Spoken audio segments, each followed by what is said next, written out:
The city of Chicago, which I represent, is a city in mourning today. Last Thursday, Chicago police officer Andrés Vásquez Lasso was killed while responding to a domestic violence 911 call that ended in a chase and exchange of gunfire with the suspect.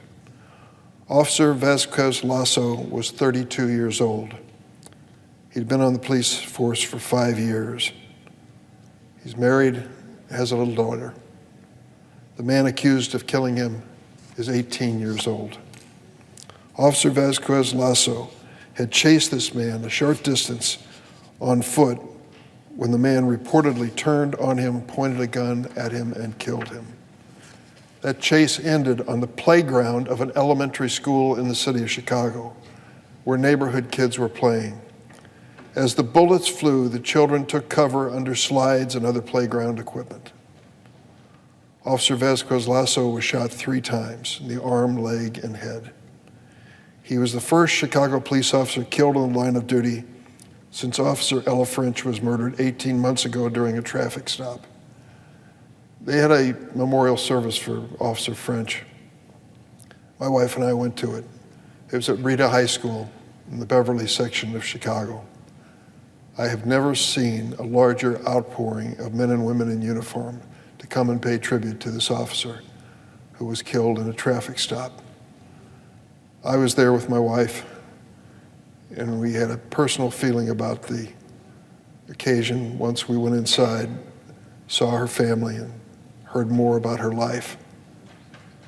I got to know her mom, and when the time came, we picked a program to help police across the United States and named it after her in her honor for serving not only the city of Chicago, but the country in protecting us.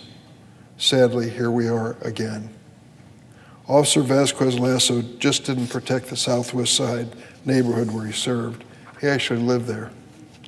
He and his wife had bought a home only 2.5 miles from where he was killed about 1.5 years ago. And I want to say clearly for the record something that needs to be said. Officer Vásquez Lasso was an immigrant to this country. He came here from Colombia. He became a citizen, and he became a police officer, and he gave his life for the people who live in this country. On Wednesday night, police officers, other first responders, and community members lined the streets to salute the ambulance carrying his body as it drove slowly from the hospital where he died to the county medical examiner's office. On Thursday, black bunting draped the entrance to the 8th District headquarters where Officer Vásquez Lasso was assigned. Several vigils have been held around the city of Chicago since his death. The largest was a candlelight prayer vigil Thursday evening in Hale Park, attended by the officer's wife and mother. Hundreds of police officers, community members, and friends came out to pay their respect. A friend at the prayer vigil recalled that Officer Vásquez Lasso, quote, was always a proper man. A fellow officer said he was always smiling. Today, a memorial stands on the block where he was shot down. People drop off flowers and notes and other tributes. A rosary hangs on a fence. Illinois Governor J.B. Pritzker has ordered all flags in our state to fly at half-staff until Officer Vásquez Lasso is laid to rest on Thursday. These are especially difficult times to be a member of law enforcement. A growing arsenal of high-powered guns in the hands of criminals and domestic abusers makes policing more dangerous than it has ever been. Domestic violence calls are always fraught with danger for police, victims, and innocent people standing by. At the suspect's bail hearing, Judge Mary Marubio noted that danger, and she said, "This case, from start to finish, it begins in violence, it ends in violence." The director of a local domestic violence prevention organization said, "Your heart breaks because it was all so preventable." Madam President, for the sake of law enforcement officers who protect our communities and the victims of violence, we must do more to break this cycle of violence that kills far too many and leaves so many more scarred.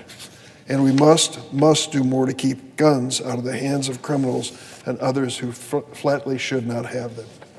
The Bipartisan Safer Communities Act that Congress passed last year in the wake of the horrific Uvalde school shooting made important progress, but more is needed to protect our communities and our law enforcement officers. In closing, I want to offer my condolences to Officer Vásquez Lasso's family, especially his wife, Milena Estepa, his mother, Rocio Lasso, his sister, niece, and little girl, as well as his fellow officers in the Chicago Police Department and his many, many friends. Officer Vásquez Lasso gave his life protecting his community. He was protecting the children on that playground and the families living in the community that he personally called home. We join the city of Chicago in saluting his courage and mourning his loss.